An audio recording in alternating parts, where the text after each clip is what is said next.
मेरा नाम है मेहरुन्निसा, अपनी बेटी के लिए किसी और की कुर्बानी। तबस्सुम।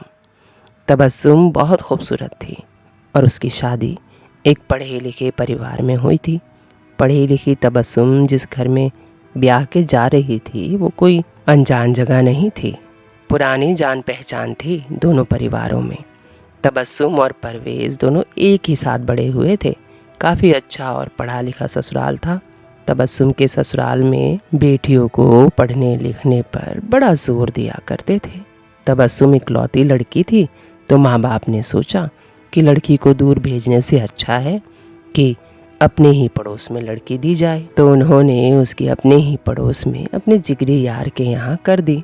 जब तबस्सुम ब्याह करके अपने ससुराल गई तब तबस्सुम उसने अपने सपने में भी नहीं सोचा था कि उसके साथ क्या होने वाला है और क्या होगा। वो बड़ी ही खुशी खुशी शादी करके अपने ससुराल चली गई, क्योंकि उसे लगता था कि मैं उन्हें जानती हूँ और वो मुझे जानते हैं। पहले से ही परवेज़ को तबस्सुम बहुत पसंद थी और तबस्सुम को भी परवेज़ ठीक ठाक लगता था। वो इतना सुंदर नहीं था जितनी खूबसूरत तबस्सुम थी, लेकिन तबस्सुम ने कभी भी उसकी शक्ल, सूरत या रंग पर कभी कोई सवाल नहीं किया था। परवेज़ उसे अच्छा लगता था और परवेज़ के साथ वो अपनी ज़िंदगी गुजारना भी चाहती थी। तबस्सुम का आज ससुराल में पहला दिन था। पहले दिन वो बड़ी ही खूबसूरती से तैयार हुई। हाथों में चूड़ियाँ और नया सूट पहनकर वो अपने कमरे से बाहर निकली। तभी उसकी सास ने पूछा, इतना तैयार होके तुम जा कहाँ रही हो? तबस्सुम ने मुस्कुराकर कहा, कहीं नहीं अम्मी जी, आज पहला दिन है तो सब आएंगे देखने के लिए, इसीलिए मैं तैयार हो गई। उसकी सास ने कहा, कोई ज़रूरत नहीं है, कोई तुम हूर की परी नहीं हो कि तुमको सब देखने आएंगे। वैसे भी आज वलीमा है तो जिसे भी देखना होगा वो रात को देख लेंगे, तो तुम जाकर नाश्ता बनाओ सबके लिए। तबस्सुम बड़ी हैरान हो गई कि अम्मी का ऐसा रवैया क्यों। फिर उसने परवेज़ की तरफ देखा जो सर झुकाए अपने मोबाइल में लगा हुआ था, लेकिन उसने कुछ नहीं कहा, ना ही तबस्सुम को और ना ही अपनी माँ को, जैसे उसने कुछ सुना ही ना हो। वो डबडबाती हुई आंखें लेकर किचन की ओर चली गई। उसे लगा परवेज़ उठकर आएगा, लेकिन परवेज़ नहीं आया। वो किचन में अभी नाश्ता बना ही रही थी, तभी उसकी सास से कोई मिलने आया। उसने सुना उसकी सास कह रही थी, अकेली इकलौती बेटी है, फिर भी सिर्फ एक गाड़ी और थोड़े से गहने देकर विदा कर दिया। देखो, और कुछ नहीं दिया। हमने तो मुंह से नहीं बोला, सोचा कि खुद ही देंगे। इतना पैसा है और इकलौती लड़की है, इसलिए हमने कुछ बोला नहीं। और वो अकल के मारे ऐसे कि बस पूछो ही मत। क्या फ़ायदा हुआ हमारा, इससे बढ़िया कहीं और करते तो हमारे हैसियत के अहमियत तो होती। यहाँ जान पहचान के चक्कर में हमारा ही नुकसान हो गया। इकलौती लड़की से शादी करने का क्या फ़ायदा हुआ। बहन, मैं तो कहती हूँ कभी जान पहचान वालों से लड़की मत लेना, लड़का फ्री में देना पड़ जाता है। वैसे तो उनके पास पैसों की कोई कमी नहीं थी, लेकिन लालच की कोई इंतहा भी नहीं थी। तभी थोड़ी देर में तबस्सुम की माँ आ गई। क्योंकि आज वलीमा था तो तबस्सुम को कुछ शाम की तैयारी के लिए तोहफे देने के लिए आई थी। आखिर तबस्सुम लाडली बेटी थी उसकी, इसीलिए तो पड़ोस में शादी की थी कि वो कभी भी आ जा सके, कोई पूछना या तकल्लुफ़ करने की ज़रूरत ना हो। जैसे ही उसकी माँ घर में दाखिल हुई, उसकी सास ने कहा, अरे बहन, तुम यहाँ बिना बताए हमारे यहाँ? इस तरह लड़की की माँ नहीं आती है। खैर, आ ही गई हो तो अंदर आ जाओ। वैसे भी शाम को तो वलीमा में मुलाकात हो ही जाती। जब तक उसने देखा उसकी बेटी सबके लिए नाश्ता लेकर खड़ी है। उसने अपनी बेटी को पहले ही दिन ऐसा देखकर एकदम चौंक गई और कहने लगी, बहन, तुमने ये क्या किया है? ये तो हमारा रिवाज नहीं है। नई नवेली दुल्हन को कोई काम पे लगाता है भला? तबस्सुम की सास ने कहा, अरे बहन, रहने दो, हमारे यहाँ नहीं चलते ये चोंचले। उसी का तो घर है, पहले दिन से संभालेगी तभी तो सीखेगी सब कुछ। तबस्सुम की माँ ये सुनते ही परवेज़ को देखने लगी, लेकिन परवेज़ सर झुकाए मोबाइल में ही लगा रहा।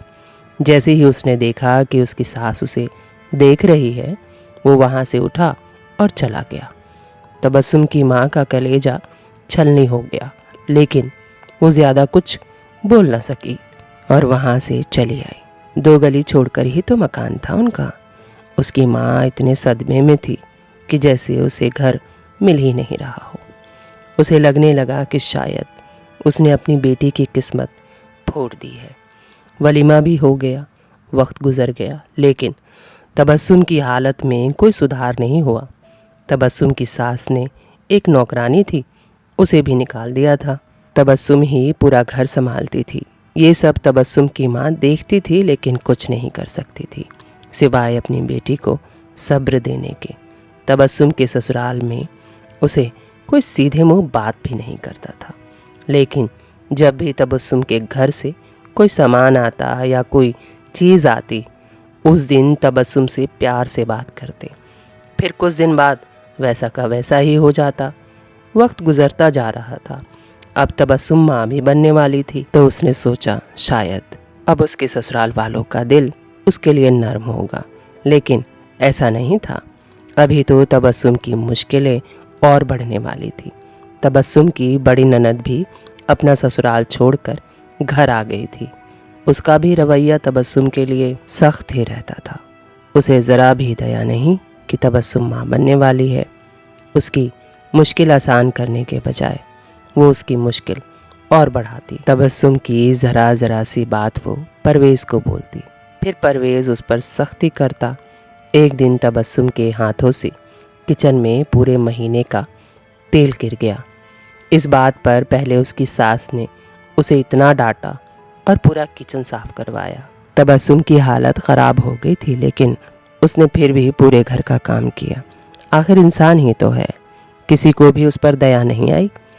जब तबस्सुम चक्कर खाकर गिर गई तो उसे डॉक्टर के पास भी ना लेकर गए और उसके मुंह पर पानी मार के उसे होश में लाया गया और कहने लगी उसकी सास कि अजीब नखरे हैं तेरे, हमने तो 4-4 बच्चे जने हैं, भरा पूरा परिवार भी संभाला है उसमें, लेकिन किसी को पता तक नहीं चलने दिया कि हमें कोई परेशानी है, और तुम्हारे नखरे ही ख़त्म नहीं होते। ये जो पूरा राशन गिरा कर बेहोश होने की एक्टिंग कर रही है ना, मुझे सब समझ में आ रहा है। आने दे परवेज को, वही तेरी खबर लेगा। जब शाम को परवेज आया तो उसके घर में घुसते ही तबस्सुम की शिकायत कर दी। परवेज को इतना गुस्सा चढ़ा दिया दोनों ने मिलके कि परवेज गरजता हुआ तबस्सुम के पास गया और उस पर हाथ छोड़ दिया। तबस्सुम पहले से ही सही हालत में नहीं थी। थप्पड़ खाते ही वो बेहोश हो गई। घर में इतने शोर शराबे की आवाज़ें आ रही थी कि पड़ोसियों को साफ सुनाई दे रहा था। फिर किसी पड़ोसी ने तबस्सुम के घर पर जाकर बता दिया कि तुम्हारी बेटी पर जुल्म हो रहा है, जाकर देखो, शायद तबस्सुम को कुछ हो गया है। उस वक्त तबस्सुम के दोनों भाई जो विदेश रहते थे वो आए हुए थे। वो थोड़ी देर में तबस्सुम से ही मिलने जाने की तैयारी कर रहे थे। तभी ये खबर मिली। उसके दोनों भाई भागकर उसके घर पहुंचे। वहाँ तबस्सुम बेहोश थी। जल्दी से उसकी माँ उसके पैर मलने लगी और उसके दोनों भाई हाथ। जल्दी से उसके भाई ने एम्बुलेंस को फ़ोन किया। अभी एम्बुलेंस आ ही रहा था, तभी उसकी सास घड़ियाली आंसू निकाल निकाल कर कहने लगी, ऐसी हालत में भी पूरा घर सर पर उठाए फिरती है, कितना मना करती हूँ मानती ही नहीं। किचन में गई थी, वहाँ तेल गिरा हुआ था, उसका पैर फिसल गया। जाकर देखो, मेरी लड़की ने अभी साफ कर दिया है। कितनी बार बोला था तबस्सुम को, तू किचन में मत जाना, मेरी बेटी सब उसे करके देती है हाथ में, लेकिन पता नहीं क्या लेने गई थी किचन में। तभी एम्बुलेंस पहुंच गया। जब तबस्सुम को हॉस्पिटल लेकर गए तो पता चला कि तबस्सुम नहीं रही। फिर डॉक्टर ने कहा कि ये पुलिस केस है, पुलिस के आने के बाद ही हम लाश के पास किसी को जाने देंगे। जब पुलिस आई तो डॉक्टर ने बताया कि उसे मारा गया है। तबस्सुम को कई महीनों से चूहे मारने की दवा दी जा रही थी, थोड़ी थोड़ी मात्रा में, और उसके शरीर पे मारने, पीटने और जलने के निशान हैं, और उसकी मौत दम घुटने की वजह से हुई है। क्योंकि तबस्सुम ससुराल में मरी थी तो पूरे ससुराल वालों को गिरफ्तार किया गया। लेकिन जब परवेज से पूछताछ की गई तो परवेज बोला, मैंने उसे मारा पीटा ज़रूर है अपनी बहन और माँ के कहने पर, लेकिन उसे जान से नहीं मारा है। उसकी बहन ने कहा मैं उसे जलती थी, उसकी शिकायत कर करके उसे पिटवाती ज़रूर थी, लेकिन मैंने उसे जान से नहीं मारा है। जब उसकी सास से पूछताछ किया गया तो वो छाती पीट पीट कर रोने लगी। कहने लगी मेरे घर की मालकिन थी, वो उसके बगैर तो घर घर की तरह ना रहता था, मैं भला उसे क्यों मारूंगी।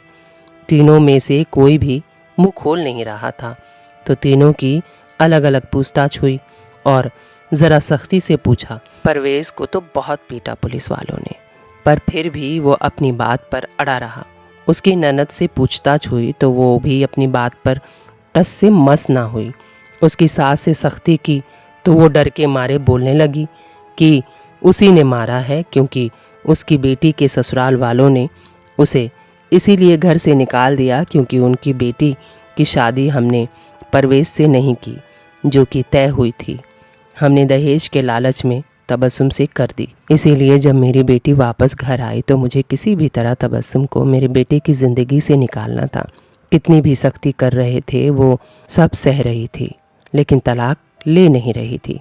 फिर उस दिन जब परवेज़ उस पर हाथ उठाया तो वो बेहोश हो गई। जब परवेज़ घबरा गया और जल्दी से पानी लेने गया तो मैंने उसके मुंह पर तकिया रख के उसे मार डाला, ताकि मेरी बेटी का घर फिर से बस जाए, वो अपने ससुराल वापस चली जाए, हम परवेज़ की शादी उसकी ननद से करा देते। पुलिस वालों ने उसका बयान लिख लिया और परवेज़ को और उसकी बहन को और उसकी माँ को तबस्सुम की मौत का जिम्मेदार ठहराया।